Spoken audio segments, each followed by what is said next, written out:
Good morning and welcome to the Statehouse Report, Episode 8. It is great to have you with us. We have another busy week down at the Capitol before us, but I think there are three bills that you should be aware of. The first bill is House Bill 1151, which would expand the authority of transportation planning organizations for the purposes of streamlining regional transportation infrastructure and maintenance. While CML has supported local and regional transportation solutions in the past, our board and policy committee has chosen to remain neutral on this legislation and continue to focus on working toward a statewide solution to solve our state's long-term infrastructure challenges. That bill is scheduled to be heard before the House Transportation Committee this Wednesday, but it appears likely to be laid over again until next week to allow for additional stakeholder work. Also, Senate Bill 65, dealing with the perennial issue of distracted driving, just passed out of the Senate and is heading over to the House. While this bill has gotten a lot of bipartisan support this year, the viability of the bill going forward will largely be determined by its committee assignment in the House. In the past, the bill has been assigned to the House Judiciary Committee and not the Transportation Committee, where it has died due to racial profiling concerns. So the trajectory of this bill will ultimately be determined in the next day or so, depending on its committee assignment. CML will continue to support this legislation since it is a priority for a number of our members. And finally, on Wednesday, Senate Bill 151 will be heard before the Senate Transportation Committee. This bill seeks to change a number of administrative functions to the Regional Transportation District in an effort to remedy some of the service challenges RTD has experienced in recent years. The bill will also allow RTD to allow commercial and retail services at its facilities. A number of concerns about the legislation have come up about language in the bill surrounding increased liability of perceived discrimination against people with disabilities that could open an already cash-strapped RTD to increased legal exposure, which would only add to the transit provider's list of challenges. Well, that's it for me. Thanks. Hi there, Brandy DeLang, Legislative and Policy Advocate here at Colorado Municipal League. I have a couple of bills to go through today, so let's get started. The first bill is Senate Bill 168. This is the Severance Tax Sustainability Policy bill I covered last week. The bill was heard in committee, and there was some amendments made. The largest amendment that has the biggest impact on CML members is that now the bill also directs any excess revenue after backfilling the community solar garden property tax loss is to direct any remaining element to the Just Transition Fund that was established last session.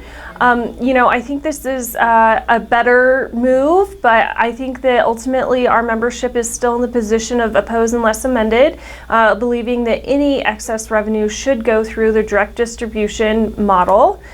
So we will continue to have conversations with the bill sponsors, and we, again, appreciate them attempting to backfill local government and making us whole, but this still remains to be one of our issues at this moment. The next bill I want to cover is a brand new bill, House Bill 1319. This is the ban of all flavored nicotine products. The bill is pretty straightforward. Essentially what it does is starting September 1st of this year, it bans retailers from selling any flavored nicotine products in their stores. It also establishes a violation and fee framework for us. CML is supporting this bill. I think ultimately our membership is in the position of believing like this works fairly well in tandem with our pre-existing local licensing authorities. And for those who have also passed flavor bans at this point, it doesn't work to undermine those bans. It works really nicely and cohesively with each local licensing authority. And then the last bill I want to cover really quickly is a new bill as well. This is House Bill 1328, and that's the Emergency Contingency Plan for Marijuana Grows or marijuana cultivation facilities. So as originally drafted, this bill directs the Marijuana Enforcement Division to promulgate rules thus allowing both medical and recreational cultivation facilities to create and establish emergency contingency plans for adverse weather conditions or other catastrophic events.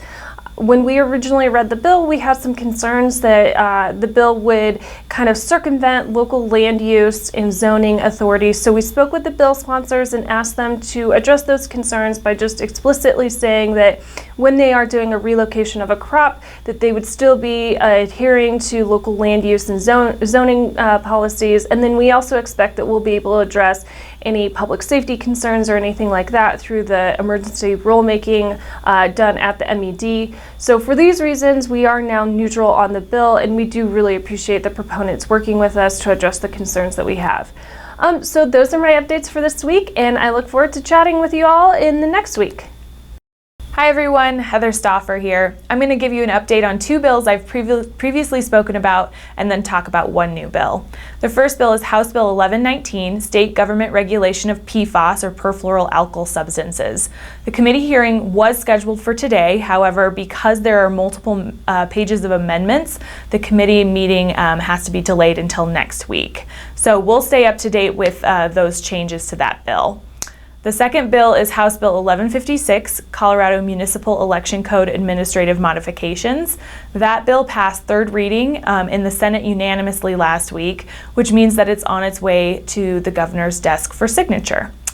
The final bill I'm going to talk about is House Bill 1308, Non-Substantive Emails and Open Meetings Law.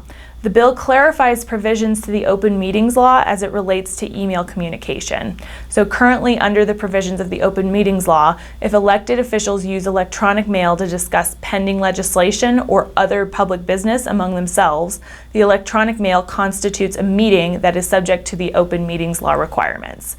This bill clarifies existing statutory provisions to specify that electronic mail communications between elected officials that do not relate to the merits or substance of pending legislation or other public business, specifically used for scheduling and availability, forwarding information, responding to an individual who is not a member of the state or the public body, or posing a question for later discussion by the public body does not constitute a meeting under the open meetings law. We think that this bill will give elected officials in our towns and cities a lot more clarity around what is and what is not considered an open meeting under the law, making it a lot easier for them to ensure that they're actually following the law. This bill does not change anything under the Colorado Open Records Act, so those requirements will stay the exact same. That's it for me this week. Have a great week. Well, that is it for this week and episode 8 of the Statehouse Report. Thank you for tuning in, and see you next week.